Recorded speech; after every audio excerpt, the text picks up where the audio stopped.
puts his mind to this new event for him. He looks phenomenal, doesn't he? And I think you're right. He's allowed all the talk to be about the bigger names around him and just focus on his own form, his own shape. That 40k drinks, I think it is 40k, isn't it? Yes, that 40k drinks bottle will be a welcome sight for him because it means he knows he only has 2k or so, that little 195 metres extra to go to that finish. He's worked hard for this. That change of pace, the injection of pace was phenomenal in terms of breaking apart the field and breaking the spirits of the men trying to chase him down. And now he just needs to maintain this and see what he can do. I'm not quite sure it's going to be as fast as the closing couple of kilometres in Valencia, but it is going to be a quick time. Heading for under 2:3 if he can keep this going. 2:2 something. And in these conditions, Paula, you know, in the 1:3:61.5, he's still looking at a negative split here. It's getting hot. Continuing to rise the temperature, but that lead looks good. I can't quite see the second person there, but he's definitely extended that out. Kiplimo was in second place. The gap was 22 seconds back to Kiplimo at 35k, and that is through 40k now. It's almost doubled, doesn't it? Yeah, Kiplimo's safe in second place. Sébastien Sauer, I mentioned the fact that he has an incredible win record in the last 3 years. There aren't many athletes can say you're winning. Yes, winning, doesn't matter what distance, 3/4 or more of your races, your very high win percentage, which tells you a lot about his attitude, how he approaches, how he put a marathon last year. He looks good. He does look really good. I think really setting himself up there if he wasn't already. We talked about the fact he could come in under the radar a little bit in this race. I'm not sure that's going to be the case moving forward because he has, without a doubt, cemented his spot as somebody to watch and somebody to be aware of and respond. And I think Kiplimo will go back and say, that's where I lost it then, when I went for my bottle and didn't clock that he was trying to move away at that point. Well, look at that.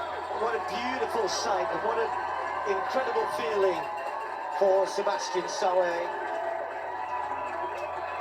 He used to train in E10, where a lot of the top Kenyan athletes do train and prepare. In fact, Sifan Hassan was training there before this London Marathon, but he's now based in Kapsabet.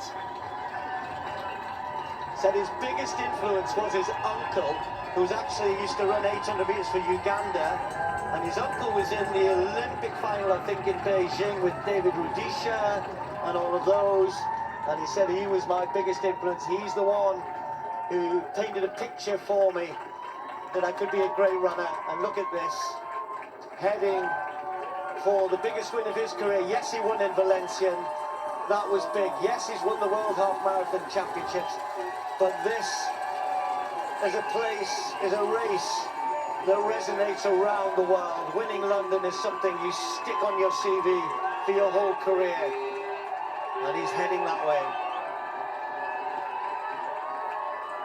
Still looks easy. I know he's hurting, I know he's pushing on, and he has to be after the pace that he's run at, but he still looks controlled. He still looks as though with somebody to appear alongside him.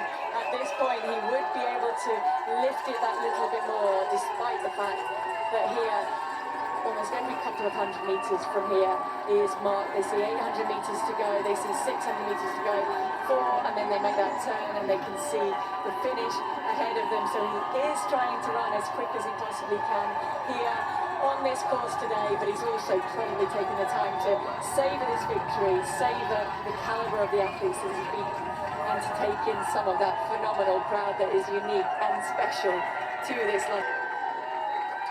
Well, he can savour these moments, soak it in, build your memories. Checks the watch one last time, probably because he saw a marker saying 600 to go or something similar. How How good is this feeling, Paula?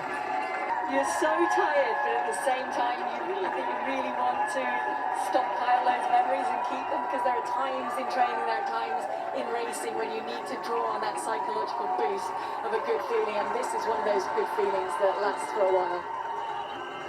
Can he get under 2 hours and 3? He's got one more turn to negotiate route to the finish line. He's going to pass in front of us in just a second.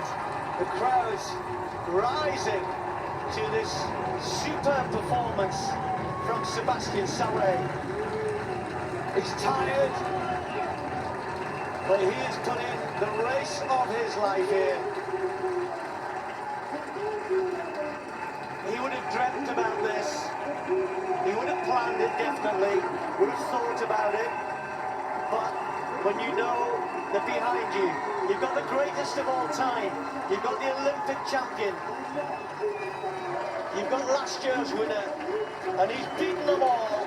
Sébastien Sauer is the 2025 London Marathon champion.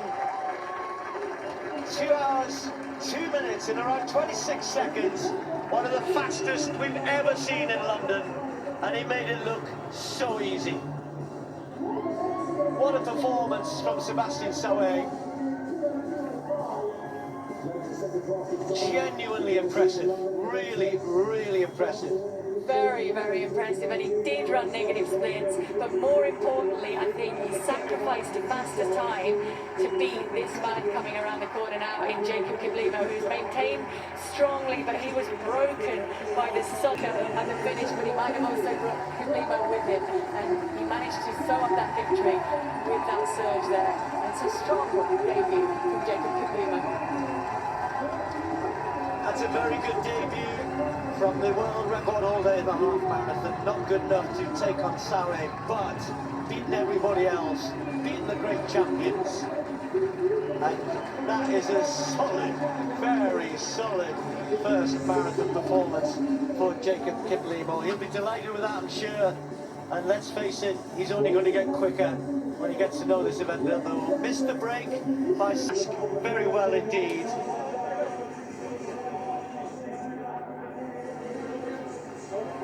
And then Moutiso striding together. Who's going to come third here? Who's got the finish? Who can sprint? Nagay can sprint, we know that. He's done it at the Olympics. Moutiso's done it to win the big races. He's got half a yard. Who's got it? Tight on the line. Can't tell. Might have been the Kenyan. Wasn't the best angle for us, was it? That will have to be left to the officials to decide.